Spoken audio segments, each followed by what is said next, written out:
Hi, my name is Haley Connor, and today I'm going to be talking about Marvel Rivals, a new hero shooter game released December of last year, from the perspective of Ludology.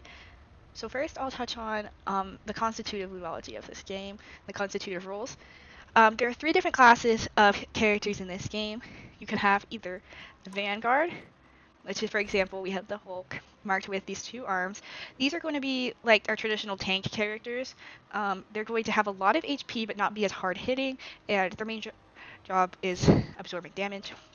Next, we have our duelist characters, also known as our DPS. Here we have an example marked just by this closed fist icon. They're going to have less health but do more damage. And then we have our strategist characters marked by this open hand. And this is going to be a class that is mainly focused on healing, traditionally known as like our healer characters, and supporting their team. Each character has their own kit and abilities, which could also be known as their own set of constitutive rules. For example, you have your primary fire, whether or not you have to aim or if you have auto aim or like an aim lock type of thing. Depends on which character you're using. What your abilities are is going to depend character to character as well. And then they all have an ultimate ability, which is going to take a while to charge, but it will eventually get to 100% where you can use it. And there's an example of one that does healing to the teammates and damage to the enemies. And that's going to be very different depending on the character and also depending on what class of character you're using as well.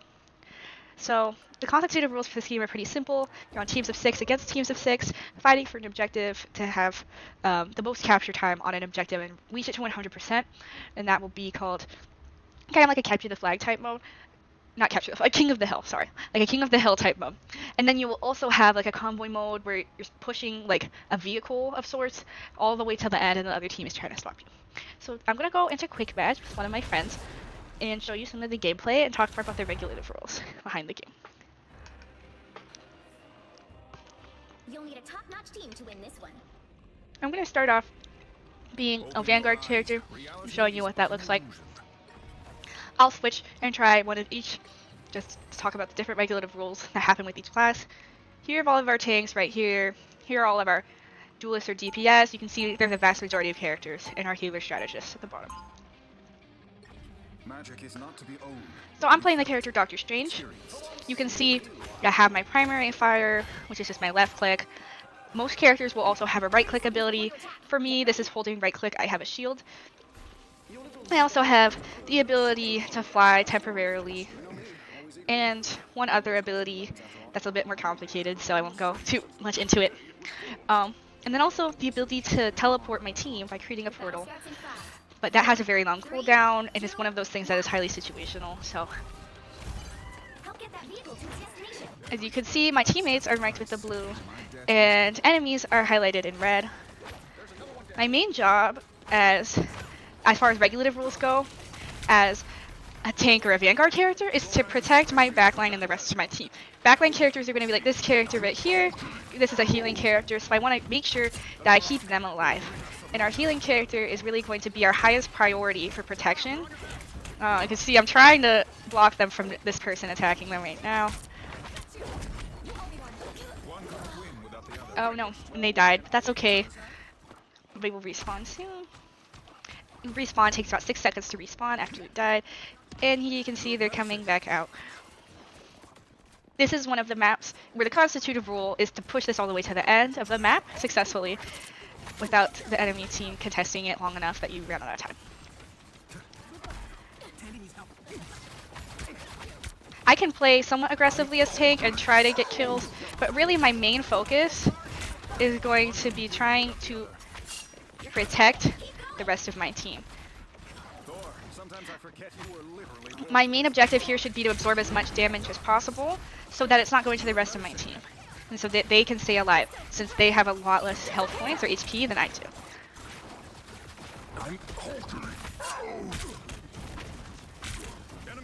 So it's kind of my job, as in like an unwritten rule that I'm talking about, the regulative rules, to engage the other tank characters to prevent them from pushing forward too far into my team.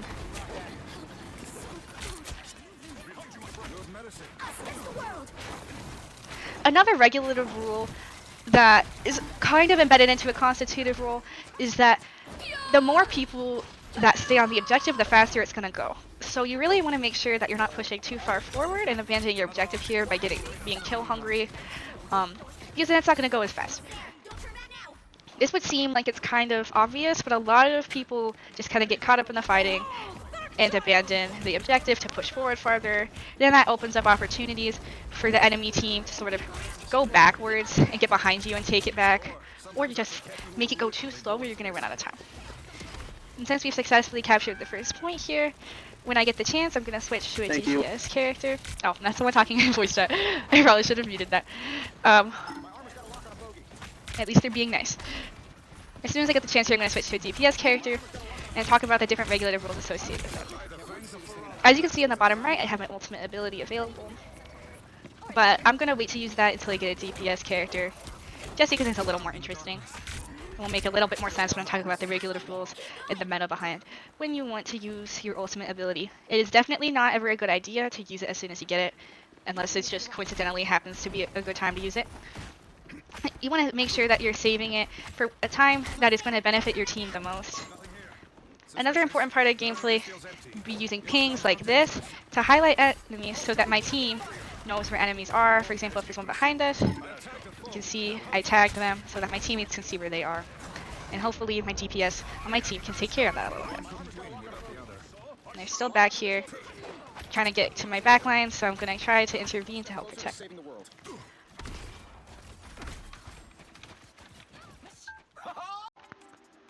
Another thing that is important to talk about with the meta associated with this game is team composition. It's one of the most highly debated parts of the game in terms of the meta. But one thing that is highly universal seems that you want to have a minimum of 2 healing characters. There are cases where like a third one can be a good idea, and you want to have a minimum of at least 1 tank. 2 is ideal, possibly, and then you could get away with 1 or 2 DPS as well, depending on kind of what you want to do. So I'm going to play a DPS character, kind of talk about the unspoken rules associated with this class. You can see I'm playing a flying character, which is not all DPS characters. It's just going to depend on which one you have and what kit they have.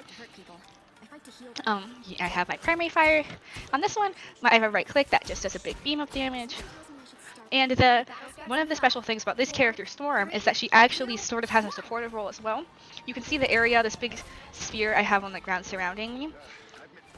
That helps my allies when they are in the radius. Right now, I have it set to a movement speed to get out here, but now it's a good idea for me to switch it to this blue lightning, which gives a damage speed now that we've gotten out here to the point.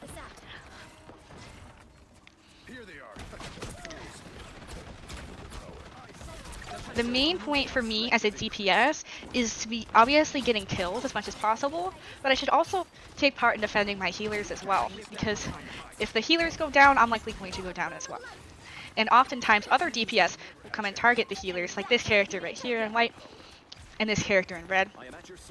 And they might try to get behind us and kill them, and it really should be my job to protect them if I'm there seeing that happen. Tanks are also involved in that, but they might be too preoccupied with other things, so I should make sure that my healers are okay. This is something that's not very obvious to a lot of people. A lot of DPS players tend to forget that this is like a team game, 6v6, and that you need to be playing with your team. And a lot of people just focus on the kill aspect and are just trying to get as many kills as possible, which really isn't a great strategy, even though that is what the constitutive rules of the character may lead you to believe. You have to look more into the regulative rules and the meta, that you should have other things going on your mind as a DPS other than just getting kills.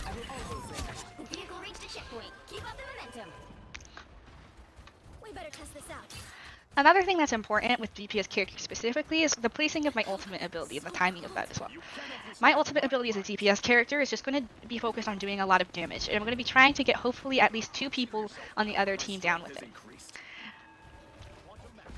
And again, here, like I talked about, my team has sort of abandoned the objective, so it's going a little bit slower, which is why I went back, being a little caught up in pushing forward with the battle, which is okay as well, but you just want to make sure maybe having at least 1 person sort of linger on the objective. And my ultimate ability is almost ready, so I can show you. I'm not going to pop it immediately when I get it, because we are currently in a really good spot right here where if these people are about to die, we're pushing them back. So I'm going to wait. A lot of the time what you want to do as a DPS with your ultimate, just like meta speaking with the regulative rules, is to use it on the backline characters, on the healers, because again, if they go down, the rest of the team will start to go down as well. As a flying character, it is also my job to sort of take out the other flying characters on the other team as well, since they can be hard to reach for anyone who can't fly.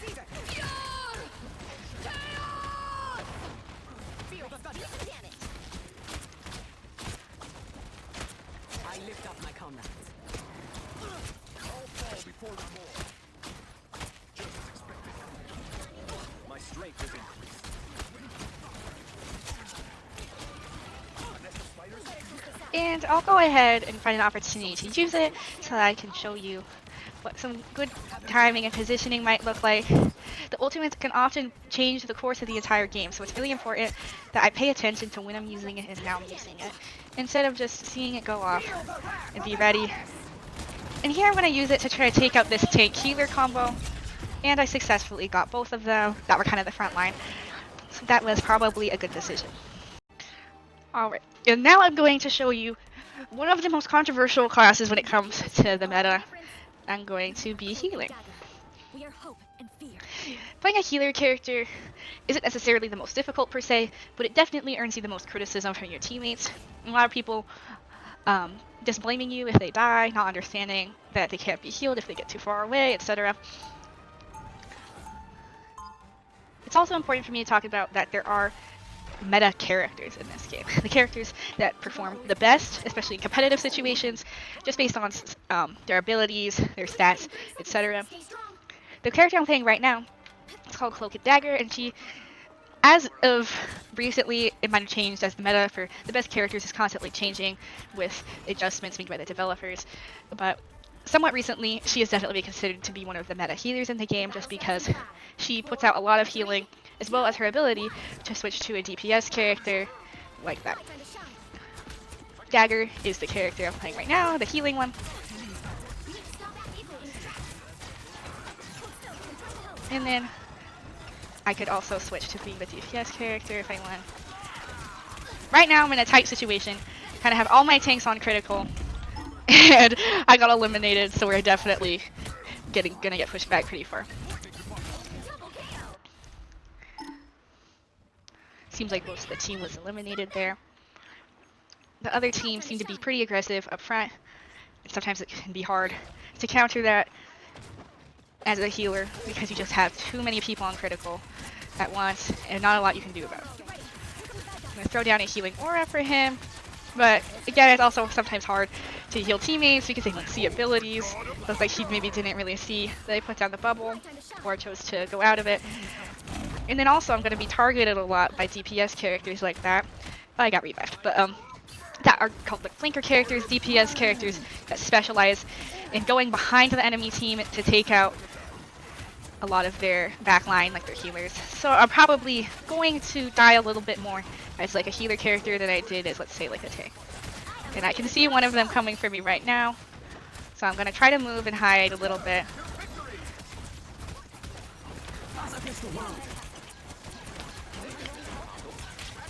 Choosing to save my ult at that point because one of our tanks was down. It just seemed like we were gonna lose that point no matter what, but could have been a point where I should have used it. God, it's always hard to tell when the best time to use it is, as when you're healing and have a healing ultimate, it's really going to control the flow of the game a lot because your teammates will be nearly invincible when you do choose to use it. So if too many of my teammates are down, I prefer to wait to use it just because I feel like we aren't going to get much of the enemy team down if I do use it, and it might feel like a little bit of a waste.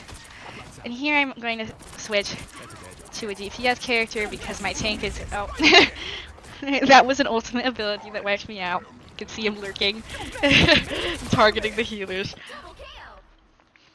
It's also hard to know with this character in particular when it's best to be healing or as a DPS, since I can do both. I tend to wait and use the DPS character very minimally, only if... only if one of my tanks is about to get somewhere, someone's about to get someone, and they see a little help finishing them off, if everyone's at high health. Oh, that was unfortunate timing. My teammate's healing ultimate went down about as soon as his hit us. Don't you put me out. You can see it just feels like I'm dying a lot more. This could be partially my team's fault for not protecting us, for not protecting the healers well enough. It could just be that we're outmatched in skill here. Who knows? There are matches where you will lose, and that's fine. It's normal in this game to have around a 50% win rate. That's typically considered normal. Oh. No, not the same character on the enemy team.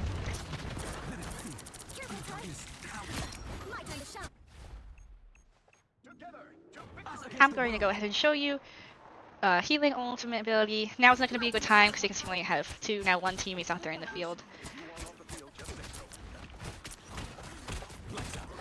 I'm going to try to save my people for making them visible, but now since there's a lot of us, I'm going to go ahead and push the objective with my ultimate ability so that hopefully we can push them off a little bit. But the enemy team countered it with another healing ult, so didn't work out that great. That's okay.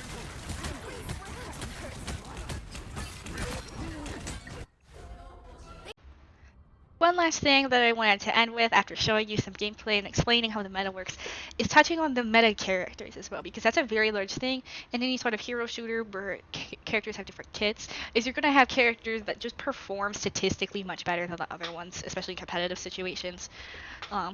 For example, one of the characters that I was playing, the DPS character Storm, she is considered one of the meta DPS, but as I was talking about how it constantly changes, she was considered to be one of the worst characters in the game at launch before they changed her kit up a little bit and buffed her some of her abilities to do more damage. Versus you have one of supposedly considered the community one of the worst DPS in the game. We have Black Widow. This also affects sort of how you interact with other people in the game, is that people might literally get mad at you for using a character that's not considered to be meta. I've definitely played this character before and had people get mad at me and tell me to switch off, even when you're just in quick play, which is very silly. Sometimes the meta creates this sort of toxicity with people taking it too seriously when really it's intended for competitive games. Here's a character that I played healing, again considered to be a meta character just because of the amount of healing they're able to put out. And again, when I say meta, I'm referring to the regulative rules sort of deeming them as one of the better characters to play. Even though that's not the exact definition of meta, when I say meta, I'm talking about being on the good side of the meta. Doctor Strange that I played is also considered to be somewhat on the good side of the meta as well, just because he's able to absorb a lot of damage, able to teleport, which is sometimes able to save a match, things like that. Versus one of the not as good healing characters in the game. There's a lot of debate on who's really a good healing character. Some people say Jeff the Landshark isn't very good, even though I think he's super fun, he's super cute. Some people say Loki isn't very good. Some people will say Rocket's not very good. That one's a little bit more debatable. On the tank side, again, a little bit more debatable on who people say is the worst one. The tanks are all, fairly balanced, somewhat similar. People used to say Captain America was one of the worst tanks, but he recently got a buff, so it might not be true anymore. Again, it's important to look at how the ludology shapes the way that we play games, especially when they're competitive games with other people, but also to not let ourselves get too absorbed into doing what's right by the regulative rules that the player community have made up, and also letting ourselves have fun, try out different things, especially if it's just a quick match and doesn't matter. And I hope you enjoyed. And sorry if this was a little bit long, but I just wanted to kind of show off some gameplay to help further understand what the ludology behind this game is, so that you can see it yourself on a first-hand account. Bye, thank you for watching.